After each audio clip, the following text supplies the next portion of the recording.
Parties in the government have become more polarized over the years. What does that mean? It means they've become more distinct from each other. So Democrats are more likely to vote consistently in a certain way. Republicans are more likely to vote consistently in a different way from the Democrats. So this, we might recall from our discussion of Congress, looks a bit asymmetrical, that Democrats are getting more consistently liberal. Remember the liberal ideology. But Republicans are getting even more consistently conservative. So they're moving apart from each other, getting more consistently different positions, and the Republicans are doing so faster. They're going further to the extreme. Now, this actually can really help us because it means that it's organizing their action more clearly, more concisely. There's no issues that make a Republican think, wait, I should be voting with the Democrats, or Democrat think, wait, I should be voting with the Republicans, because more and more of these issues seem to be dividing them ideologically down into these separate groups. And we see that during these eras of higher polarization, we tend to see smaller majorities in Congress, meaning that neither party has a bunch of power in the chamber. They don't have a very big majority, typically means not a filibuster-proof majority in the Senate. And we also see that party control switches very quickly. So one election, the Democrats will have control. Then the next one, it'll be handed over to the Republicans, and then back to the Democrats, and back and forth it goes. So we've seen that really since the 80s, this has been happening in Congress, that the parties have been moving apart. We can pinpoint this actually really in the 60s is when it started. The 50s and 60s. That's why that's where the asymmetrical polarization chart starts. But we can see that as of the 80s, this really led to these smaller majorities and less stability, more bouncing back and forth between party control. Now, that's the party in government. Has the electorate become more polarized too? It's actually a bit of an open question, because for a long time, Congress was looking way more polarized, but the electorate wasn't.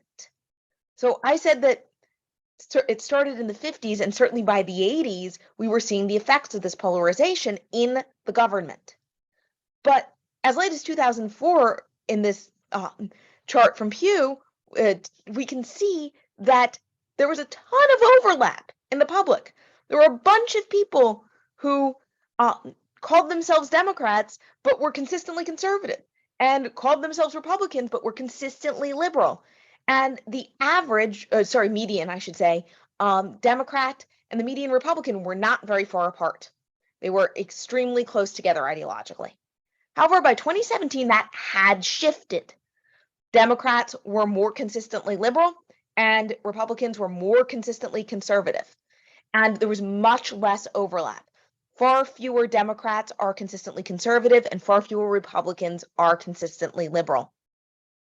So we can see that we've measured this, if you look at the note, by asking people questions about their political values and using those to then measure their ideology. Because we know that liberal and conservative mean certain things and represent certain positions on different issues.